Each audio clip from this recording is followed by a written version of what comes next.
Welcome to study GS समय की। आज है 24 अगस्त 2021। तो आज हम लोग 24 अगस्त 2021 के महत्वपूर्ण करंट अफेयर्स को इस वीडियो में कवर करेंगे। जितने भी करंट अफेयर्स इंपॉर्टेंट बन सकते थे आज हम लोग इस वीडियो में कवर करेंगे। तो चलिए शुरू करते हैं। आज का पहला प्रश्न लेते हैं।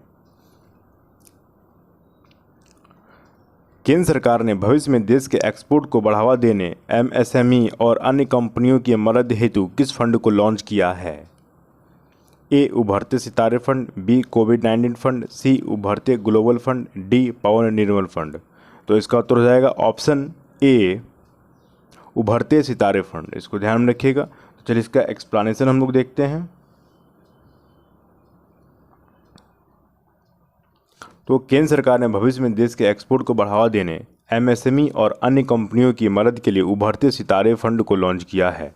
कोरोना काल में सूक्ष्म, लघु और मझोले उद्यमों की भारी नुकसान उठाना पड़ा है। उभरते सितारे फंड की लॉन्चिंग के समय वित्त मंत्री कौन है? निर्मला सीतारमण ने एमएसएमई की मदद के लिए सरकार द्वारा उठाए गए अनेक कदमों का भी उल्लेख किया है। उन्होंने कहा कि आत्मनिर्भर भारत पैकेज के तहत एमएसएमई को विशेष ऋण सुविधा दी गई और उनकी परिभाषा को भी बदला गया। इसको ध्यान में रखिएगा। नेक्स्ट क्वेश्चन लेते हैं।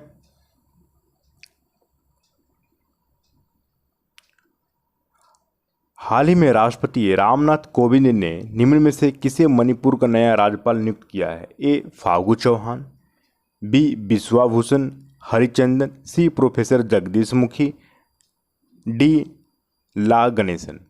तो इसका उत्तर हो जाएगा ऑप्शन डी ला गणेशन। चलिए इसका एक्सप्लेनेशन हम लोग देखते हैं। तो राष्ट्रपति रामनाथ कोविंद ने ला गणेशन को मणिपुर का नया राज्यपाल नियुक्त किया है। गणेशन भारतीय जनता पार्टी के सीनियर नेता रह चुके हैं। वह इससे पहले राज्यसभा सदस्य भी रह चुके हैं। इसके अलावा उन्होंने तमिलनाडु भारतीय जनता पार्टी के अध्यक्ष पद पर भी कार्य कर चुके हैं। इसके अलावा उन्होंने बीजेपी के अंदर कई अलग अलग पदों पर कार्य करते हुए पार्टी को मजबूत करने का काम किया है। तो इसको ध्यान में रखिएगा। नेक्स्ट क्वेश्चन लेते हैं। हाल ही में किस राज्य सरकार ने छात्राओं को कॉलेज में प्रवेश करने पर लाडली लक्ष्मी योजना के तहत 20,000 देने की घोषणा की है? ए बिहार, बी पंजाब, सी मध्य प्रदेश, डी तमिलनाडु। तो इसका उत्तर हो जाएगा ऑप्शन सी मध्य प्रदेश। चलिए इसका एक्सप्लेनेशन हम लोग देखते हैं। तो मध्य प्रदेश सरकार ने 22 अगस्त 2021 को रक्षाबंधन के मौके पर ऐलान करते हुए कहा कि विश्वविद्यालयों और कॉलेजों में दाखिला लेने वाली छात्राओं को 20,000 रुपया दिया जाएगा। यह राशि लाडली लक्ष्मी योजना के तहत दी जाएगी। इस योजना का लाभ उठाने के लिए सबसे पहले छात्राओं को आवेदन करना होगा। यह आवेदन ऑनलाइन और ऑफलाइन दोनों मोड में किया जा सकता है। ऑफलाइन आवेदन के लिए छात्रों को आंगनवाड़ी में, लोक सेवा केंद्र जैसे महिला बाल विकास अधिकारी आदि से संपर्क करना होगा। इसको ध्यान में रखिएगा। नेक्स्ट क्वेश्चन लेते हैं। अफगानिस्तान क्रिकेट बोर्ड का कार्यकारी चेयरमैन हाल ही में किसे नियुक्त किया गया है? ए फरहान यूसुफजई, बी अजीजुल्लाह फजली, सी इब्राहिम मोमंद, डी इनमें से कोई नहीं। तो इसका उत्तर हो जाएगा ऑप्शन बी अजीजुल्लाह फजली। चलिए इसका एक्सप्लेनेशन हम लोग देखते हैं। तो अजीजुल्लाह फजली को अफगानिस्तान क्रिकेट बोर्ड का चेयरमैन नियुक्त किया गया है। तालिबान के अफगानिस्तान पर कब्जा जमाने तथा राष्ट्रपति अशरफ गनी के देश छोड़कर जाने के बाद एसीबी में फजली की नियुक्ति का बड़ा घटनाक्रम है। अजीजुल्लाह फजली अफगानिस्तान क्रिकेट के साथ करीब 2 दशक से जुड़े हुए हैं। वह देश में खेल की स्थापना करने वाले खिलाड़ियों के शुरुआती समूह में शामिल थे। अपना खेल करियर समाप्त होने के बाद उन्होंने एसीबी के उपाध्यक्ष और सलाहकार के रूप में भी काम किया है। इसको ध्यान में रखिएगा। नेक्स्ट क्वेश्चन लेते हैं हम लोग। हाल ही में उत्तर प्रदेश के किस पूर्व मुख्यमंत्री का निधन हो गया है? Option A Kalyan Singh, option B Mulayam Singh Yadav, option C Rajnath Singh, option D Mayawati. इसका उत्तर हो जाएगा ऑप्शन ए कल्याण सिंह। चलिए इसका एक्सप्लेनेशन देखते हैं। कल्याण सिंह के बारे में जानते हैं। तो उत्तर प्रदेश के पूर्व मुख्यमंत्री व दिग्गज भाजपा नेता कल्याण सिंह का निधन 21 अगस्त 2021 को हो गया। वे 89 वर्ष के थे। 90 के दशक में भाजपा के राम मंदिर आंदोलन में कल्याण सिंह ने ही अलग पहचान दी। अयोध्या में विवादित ढांचा गिरने की जिम्मेदारी ली और मुख्यमंत्री पद से इस्तीफा दे दिया था। कल्याण सिंह का जन्म 5 जनवरी 1932 को अलीगढ़ के अतरौली तहसील के मढ़ौली ग्राम के एक सामान्य किसान परिवार में हुआ था। बचपन में ही राष्ट्रीय स्वयंसेवक संघ से जुड़ गए थे। तो इसका इनके गांव का नाम याद रखिएगा, मढ़ौली। कभी कभी एग्जामिनेशन में पूछ लेता है, इसलिए इसको ध्यान रखिएगा जरूर से ज़रूर। चलिए नेक्स्ट क्वेश्चन लेते हैं। निम्न में से किस देश की सरकार ने 3 बच्चों की नीति को मंजूरी प्रदान कर दी है? Option A Japan, option B चीन, ऑप्शन सी रूस, ऑप्शन डी जर्मनी। तो इसका उत्तर जाएगा ऑप्शन बी चीन। चलिए इसका एक्सप्लेनेशन देखते हैं हम लोग। तो चीन ने 3 बच्चों की नीति को मंजूरी दे दी है। चीन की राष्ट्रीय विधायिका ने हाल ही में दुनिया की सबसे अधिक आबादी वाले देश में जन्म दर में भारी गिरावट को रोकने के उद्देश्य से एक प्रमुख नीतिगत बदलाव करते हुए सत्तारूढ़ कम्युनिस्ट पार्टी द्वारा 3 बच्चों की नीति का औपचारिक रूप से समर्थन किया है। चीन दुनिया के उन चुनिंदा देशों में से एक है जहां जन्म दर सबसे कम है। वर्तमान समय में चीन के सामने सबसे बड़ी चुनौती काम करने वाली लगातार कम होती आबादी है। इसको ध्यान में रखिएगा। नेक्स्ट क्वेश्चन लेते हैं। अंतर्राष्ट्रीय वरिष्ठ नागरिक दिवस निम्न में से किस दिन मनाया जाता है? ए 11 जनवरी, बी 15 मार्च, सी 21 अगस्त, डी 25 मई। तो इसका उत्तर हो जाएगा ऑप्शन सी 21 अगस्त। चलिए इसका एक्सप्लेनेशन देखते हैं हम लोग। तो अंतर्राष्ट्रीय वरिष्ठ नागरिक दिवस हर साल 21 अगस्त को मनाया जाता है। संयुक्त राष्ट्र महासभा द्वारा 14 दिसंबर 1990 में इस दिवस को मनाने की घोषणा की गई थी। पहली बार 1 अक्टूबर 1991 को अंतर्राष्ट्रीय वरिष्ठ नागरिक दिवस मनाया गया था। यह दिन दुनिया भर में बुजुर्गों की वर्तमान स्थिति के साथ साथ उनके योगदानिक समस्याओं को प्रतिबिंबित करने के लिए मनाया जाता है। संयुक्त राज्य अमेरिका में राष्ट्रपति रोनाल्ड रीगन ने 19 अगस्त 1988 को प्रस्ताव पर हस्ताक्षर किए और 21 अगस्त 1988 को संयुक्त राज्य में पहली बार राष्ट्रीय वरिष्ठ नागरिक दिवस के रूप में मनाया गया था। इसको ध्यान में रखिएगा। चलिए नेक्स्ट क्वेश्चन लेते हैं हम लोग। अंतर्राष्ट्रीय डेब्यू मैच में हैट्रिक लेने वाले ऑस्ट्रेलिया के गेंदबाज नाथन एलिस के साथ किस आईपीएल टीम ने करार किया है? Option A Chennai Super Kings, option B Delhi Capitals, option C Mumbai Indians, option D Punjab Kings. तो इसका उत्तर हो जाएगा ऑप्शन डी पंजाब किंग्स। चलिए इसका एक्सप्लेनेशन हम लोग देखते हैं। तो अंतर्राष्ट्रीय डेब्यू में हैट्रिक लेने वाले ऑस्ट्रेलिया तेज गेंदबाज नाथन एलिस ने आईपीएल के दूसरे चरण के लिए एक टीम के साथ करार किया है। रिपोर्ट के मुताबिक एलिस आईपीएल के दूसरे चरण के लिए केएल राहुल की अगुवाई वाली पंजाब किंग्स के साथ जुड़े हैं। बता दें कि एलिस जनवरी में आईपीएल खिलाड़ियों की नीलामी में नहीं बिक सके थे। तो चलिए नेक्स्ट क्वेश्चन लेते हैं। कोंकण अभ्यास 2021 इंग्लिश चैनल में आईएनएस तबर और किस युद्धपोत के बीच आयोजित किया गया है? Option A INS Shivalik, option B INS Tarkash, option C HMS Westminster, option D HMS बुलवार्क।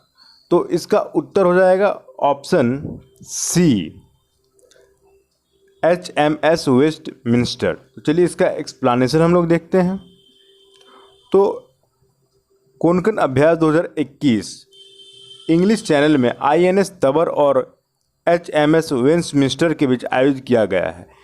इस अभ्यास में 2 जहाज़ों के इंटीग्रेटेड हेलीकॉप्टरों और फाल्कन इलेक्ट्रॉनिक वारफेयर विमानों की भागीदारी देखी गई है। यह नौसेना अभ्यास कोंकण भारत और यूनाइटेड किंगडम की नौसेनाओं के बीच आयोजित किया जाता है। इसको बहुत ध्यान में रखिएगा, किसके बीच आयोजित किया जाता है? भारत और इंडिया और यूके के बीच में, ठीक है। और फिर यह नौसैनिक अभ्यास है, यह भी पूछ लिया जाता है, इसको भी ध्यान में रखिएगा। चलिए नेक्स्ट क्वेश्चन लेते हैं। भारत में महिलाओं और सूक्ष्म लघु और मध्यम उद्योगों के लिए USAID DFC और किस बैंक ने $50 मिलियन के समझौते पर हस्ताक्षर किए हैं? Option A Bharatiya State Bank, option B bank of Baroda, option C Kotak Mahindra bank, option D ICICI bank. तो इसका उत्तर हो जाएगा option C Kotak Mahindra bank. तो चलिए इसका एक्सप्लेनेशन देखते हैं। तो भारत में महिलाओं और सूक्ष्म लघु और मध्यम उद्यमों के लिए USAID अंतर्राष्ट्रीय विकास के लिए संयुक्त राज्य अमेरिका एजेंसी, USDFC US अंतर्राष्ट्रीय विकास वित्त निगम और कोटक महिंद्रा बैंक ने $50 मिलियन के समझौते पर हस्ताक्षर किए हैं। इस समझौते के तहत लघु और मध्यम उद्यमों अपने व्यवसाय के पुनर्निर्माण और पैमाने पर मदद मिलेगी। चलिए नेक्स्ट क्वेश्चन देखते हैं। निम्न में से किस शहर में भारत के पहले स्मॉग टावर का उद्घाटन किए जाने की घोषणा की गई है? Option A Delhi, option B Mumbai, option C Kolkata, option D Chennai. तो इसका उत्तर हो जाएगा ऑप्शन ए दिल्ली। तो चलिए नेक्स्ट क्वेश्चन, तो चलिए इसका एक्सप्लेनेशन देखते हैं। तो दिल्ली के मुख्यमंत्री अरविंद केजरीवाल कनॉट प्लेस में भारत के पहले स्मॉग टावर का उद्घाटन करेंगे, जिसकी 20 मीटर से अधिक लंबी संरचना है और इसे लगभग 1 किलोमीटर के दायरे में वायु गुणवत्ता सुधार के लिए स्थापित किया गया है। इस टावर को 20 करोड़ रुपए की लागत से निर्मित किया जाएगा। तो इसको ध्यान में रखिएगा। नेक्स्ट क्वेश्चन लेते हैं। भारत की किस कार निर्माता कंपनी पर कंपटीशन कमीशन ने 200 करोड़ रुपए का जुर्माना लगाया है? Option A Hyundai, option B Tata, option C Toyota, option D Maruti Suzuki. तो इसका उत्तर हो जाएगा ऑप्शन डी मारुति सुजुकी। तो चलिए इसका एक्सप्लेनेशन देखते हैं हम लोग। तो मारुति सुजुकी, तो भारत की कार निर्माता कंपनी मारुति सुजुकी पर रीसेल की जाने वाली कारों की कीमत पर डिस्काउंट कंट्रोल पॉलिसी लगाने की वजह से कंपटीशन कमीशन ने 200 करोड़ रुपए का जुर्माना लगाया है। इसे कंपटीशन कमीशन ने एंटी कॉम्पिटिटिव बिहेवियर मानते हुए कंपनी पर यह जुर्माना लगाया है। इसको ध्यान में रखिएगा। तो नेक्स्ट क्वेश्चन लेते हैं हम लोग।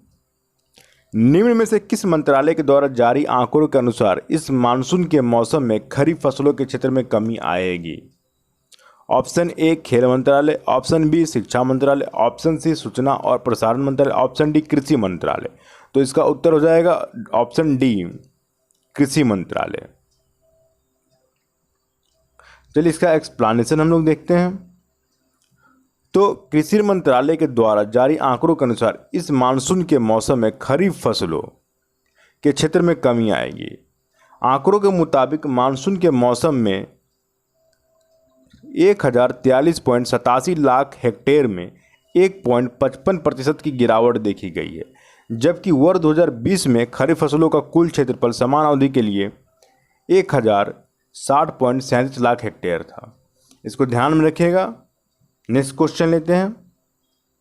अंडर 20 विश्व एथलेटिक्स चैंपियनशिप में भारत की किस महिला खिलाड़ी ने लंबी कूद में सिल्वर मेडल जीतकर इतिहास रच दिया है? ए संजना सिंह, बी उर्मिला सिंह, सी सुमन सिंह, डी शैली सिंह। तो इसका उत्तर हो जाएगा ऑप्शन डी शैली सिंह। चलिए इसका एक्सप्लेनेशन देखते हैं। तो अंडर 20 विश्व एथलेटिक्स चैंपियनशिप में भारत की 17 वर्षीय खिलाड़ी शैली सिंह ने इतिहास रचते हुए लंबी कूद में 6.59 मीटर की छलांग के साथ सिल्वर मेडल जीत लिया है। वे इस चैंपियन के इतिहास में लंबी कूद में मेडल जीतने वाली पहली भारतीय खिलाड़ी बन गई है। देखिए, पहली भारतीय खिलाड़ी बन गई है। इसको ध्यान में रखिएगा, इंपॉर्टेंट क्वेश्चन बन जाता है। चलिए नेक्स्ट क्वेश्चन देखते हैं हम लोग। भारत के पूर्व फुटबॉलर और किस वर्ष के रोम ओलंपिक में खेलने वाली अंतिम राष्ट्रीय टीम के सदस्य सैयद शाहिद हकीम का हाल ही में निधन हो गया है? Option A 1960, option B 1964, option C 1968, option D 1972। तो इसका उत्तर हो जाएगा ऑप्शन ए 1960। चलिए इसका एक्सप्लेनेशन देखते हैं। तो भारत के पूर्व फुटबॉलर और वर्ष 1960 के रोम ओलंपिक में खेलने वाले अंतिम राष्ट्रीय टीम के सदस्य सैयद शाहिद हकीम का हाल ही में 82 साल की उम्र में निधन हो गया है। द्रोणाचार्य पुरस्कार विजेता शाहिद हकीम दिल्ली में हुए साल 1982 के एशियाई खेलों के दौरान स्वर्गीय पीके बनर्जी के सहायक कोच रहे थे। इसको ध्यान में रखिएगा। चलिए नेक्स्ट क्वेश्चन लेते हैं। अमेरिका, ऑस्ट्रेलिया, भारत और किस देश की नौसेनाओं के बीच 26 अगस्त को मालाबार नौसैनिक अभ्यास आयोजित किया जाएगा? Option A Sri Lanka, option B चीन, option C Japan, option D Taiwan. तो इसका उत्तर हो जाएगा ऑप्शन सी जापान। चलिए इसका एक्सप्लेनेशन हम लोग देखते हैं।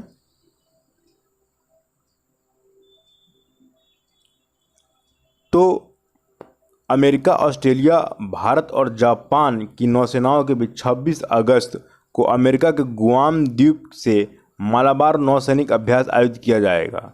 यह गुआम द्वीप फिलीपींस से 2500 किलोमीटर पूर्व में स्थित है। यह अभ्यास 4 दिन का होगा।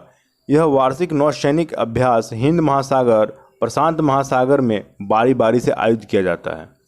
तो देखिए आज का जितने भी इम्पोर्टेंट करंट अफेयर्स बन सकते थे आज हम लोग इस वीडियो में कवर कर चुके हैं। अगर आपको आज का करंट अफेयर्स अच्छा लगा होगा तो प्लीज़ चैनल्स को लाइक कीजिएगा, सब्सक्राइब कीजिएगा और शेयर कीजिएगा और बेल आइकन को ज़रूर हिट कीजिएगा, जिससे होगा कि आगे आने वाले आपको महत्वपूर्ण करंट अफेयर्स यहाँ देखने को मिले। तो यहाँ तक बने रहने के लिए बहुत बहुत धन्यवाद। Thank you. आपका दिन शुभ हो।